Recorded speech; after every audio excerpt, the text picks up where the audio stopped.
practice, we have a right, a lamp. The bills come here for the final vote, for adoption or rejection. Of course, by provision, by virtue of the Constitution, we have a presidential. His powers are clearly separated. The president cannot address the House. The ministers cannot address the House. Nice to see you again. And I can see you faces like before. And it's just a pleasure and a joy to have you in the Parliament today. And thank you so much for being here. It means a lot because for us we are the ambassadors of Cyprus and everything we represent, our norms, our values. And I think it's a great opportunity that we are here now so we can be aware and we can give a lot of information about what's going on. Of course, I will be delighted to hear your opinions as well, what you think about how we can strengthen even more our relationship. So I can see we have people all over, it's from the United States, Australia, don't we? And where else? We have some people from Greece as well. No? South Africa, yeah, Canada. So you're here how many days? It's the 5th day. And the impressions so far? You have meetings? Το γύρισε το πρώτο τζάμι.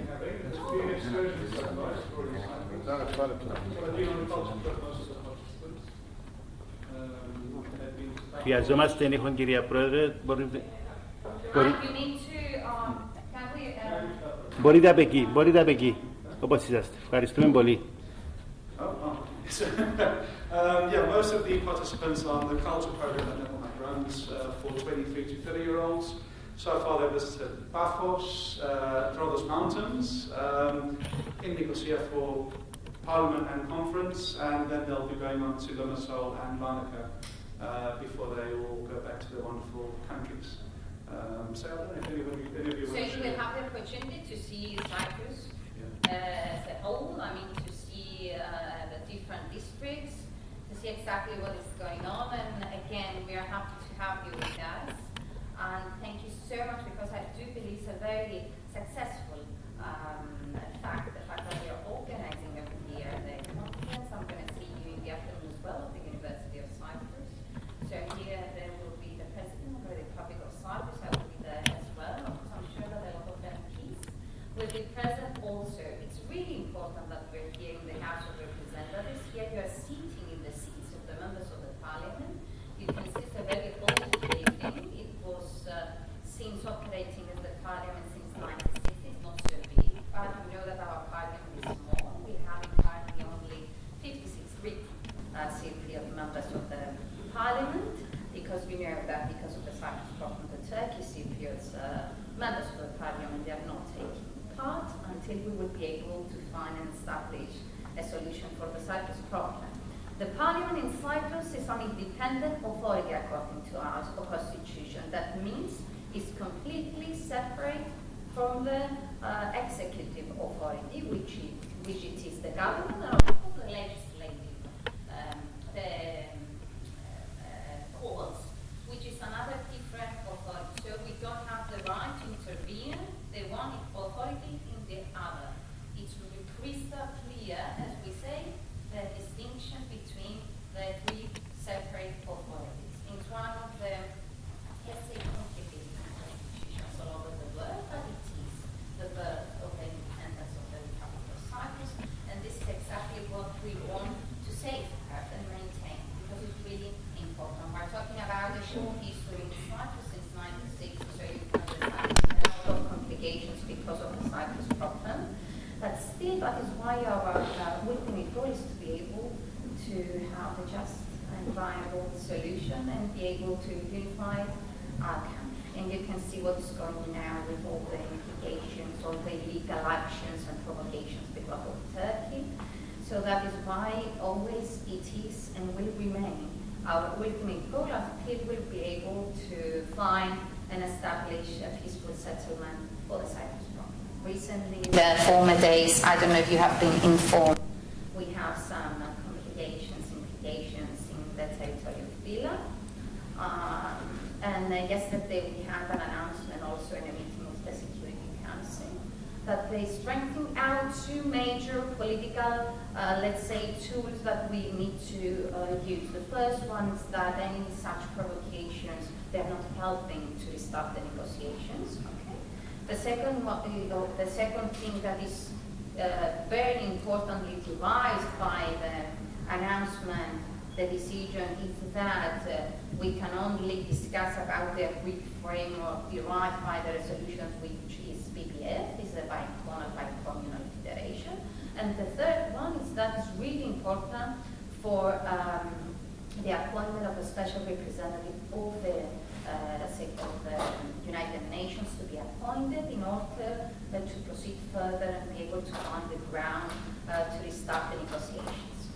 So, and I would like to meet you to know what we are doing. So I think we can give 1-2 minutes to each one to introduce themselves, tell me what you're doing, what are your interests, and so on. So I'm sure you will start first. I'll pass on to Christos to start first. Just to ask you 2 questions, it'd be really interesting to know the answer to. So, number 1, if you could tell us a bit about your role in the Constitution and how you interact with this body. And number 2, as a young person relative to Cypriot politics, how did you deal with working with people who were significantly older, and what challenge did that present? Because we often are the youngest in the room when it comes to some of the diaspora organisations that we're part of, and we like to be the future leaders of the community. So we'd love your advice. The future leaders, because we need to understand that youth, the young people, will not be excluded from democracy under, let's say, this acquisition, which is really important because we need to have a say and a voice about the decisions that will affect, first of all, our future. And sometimes I was saying to my students as well, we are so tired about discussing what happened in the past. We need to see what is currently now going on in the present and what we can do together to safeguard the future we want. So it's really important for the young people to be present in the decision-making tables and levels, and to be able to have a vote, crystal clear voice about everything, all the challenges, all the decisions, and so on. So it's mandatory for us that we have a position, a seat either in the parliament or in the executive authority to give that voice to the young people, and especially for NEPOMAK as well and diaspora, that they need to say the will or to give the will to the youth as well. It was not an easy case for me as well, because I never thought that I would be involved in politics, to be honest. But I studied international relations and European studies, and I wanted to help my country. I mean, I was so tired sometimes to see all the same faces, the same responses, and to feel that you're out of this stage. So it's really important in order to change things to be part of the decision-making procedure. It's not easy. It's not easy for young people, that is the truth. But this has to, let's say, strengthen us, give us more power in order to raise our voice and do whatever it is possible. I was elected at the age of 30, as the first time as a member of the parliament. Then I was re-elected after 5 years, and then I was elected the president of the House. And of course, now I'm currently the president of my political party as well. You know, in Cyprus we are belonging, in the parliament we have 7 different political parties. Currently the Democratic Rally, which it's a horseshoe, okay? So it's among all the parliaments, basically they are like this, starting from the right and going to the left, according to the ideology of each political party. So it's really important, and inside, because we need to belong to a party, it's really important to give the opportunity to young people to be in the lists, and later on, of course, to have the right and be able to be elected. We have the truth is from all the political parties a lot new faces, new people, young people, and it is important. However, we have still a long road ahead of us, because it's not easy, even though we can see also in Europe abroad that we can see that there is a wave of new people participating in politics, and this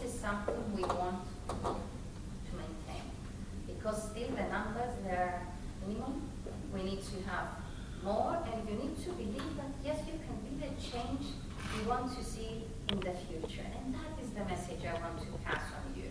Don't leave anybody tell you that you can't, or you're not able, or you need to have, I don't know, a certain background to be involved in politics, or an economical, let's say, leverage. That was not the case for me. You just need to be yourself. You just need to have knowledge, I mean, to know what is going on, to have the strength and the political will to change things for the better. So the truth is that I'm really honored and privileged that I have this right for the moment, because in politics we need to always think that we are here for a certain amount of period of time. So we need to be always ready to get out of if we are not, let's say, successful in our job, in what we are doing. And but also we need to see at the legislative point how we facilitate the road and the mechanism to have more young people inside into politics. And this is something I want to discuss from you, well, listen from you, because still we have a lot of things to do. And the first question was? The first question was your role in... The role, I'm the speaker, I'm the president of the House, so mainly is the coordination, especially about the plenary session, which it is every Thursday in this room at 4 o'clock. It is live, so you can watch us on YouTube. And we have 16 different committees, which it's all the preparation for the laws, for the amendments, in order to be ready and mature enough to come for the voting. Basically, the plenary session is the voting. Is the voting, either we are deciding for a law to be approved or rejected. So that is why we have a lot of preparation from the committees. And we have different committees comparatively to the subject. It can be for education, for example, for foreign affairs, for economics, and so on. And all the members of the parliament, they are belonging to different committees according to the strength of their parties. For example, Democratic Rally in each committee and AGEL, the left, let's say, party, they have from 3 representatives in every committee. Then DICO and EDEC, they have 2, and it depends, and the Green Party 1, it depends how big the party is according to the numbers of the latest parliamentary election, which for Cyprus is going to be again in 2026. What we have the next year in June, you know that we're going to have the elections of the European Parliament. For the first time, they will be together with the elections of the local authorities. So cross fingers we will manage to see how it goes, because it's a very new, let's say, electorate procedure for us. And again, what we, as a political message, I think, and now I'm not talking as the president of the party, but as the president of the parliament, we need for young people to be included in the lists, in the representation, in the rhetoric we need to use. And this is one of the guidelines of the European Union as well. You remember recently we had the discussion about the future of Europe in all the countries, and the main outcome was that we need to bring Brussels closer to the member states. And that can be done only if we facilitate the contribution of the young people into that direction. It's really important to find the ways for the young people to be included. So if anyone wants to involve in politics, thinking about dealing with politics, or you are not participating in parties, do you? In the UK, I'm a Labour Party member. I've done work for politics. I've been recently in the UK. Recently, No, I was recently you were in the, there. yes, as a guest of the speaker. Yes, please Yes, well. and I saw how it operates there. It's really important, it's really nice and interesting to watch every Wednesday, I think, it's the Q&As and the Prime Minister questions. It's unbelievable what is going on there, yes. It's a very unique sort of setup. And traditions, and I have my opinions on those, but this is what I was looking at. Yes, it is. And yeah, so I've done some work with some politicians in the UK, and my job sort of revolves around local politics, so maybe one day. Why not? We wish you luck. Anybody else?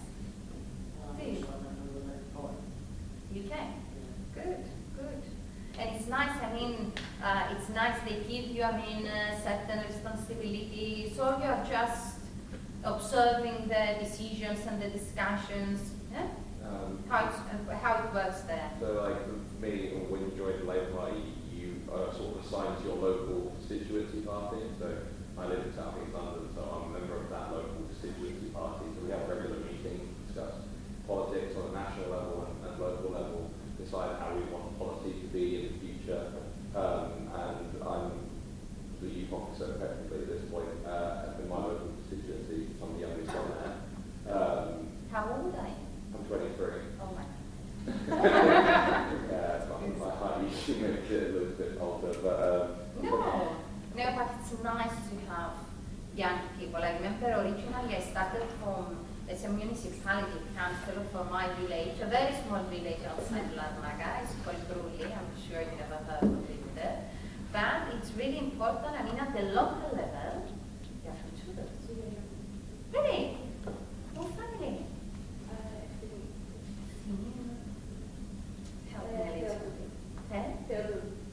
Who looks your grandmother or grandfather? Sorry about that. Huh?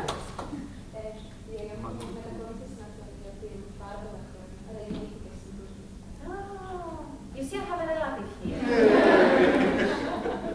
Oh, nice to meet you.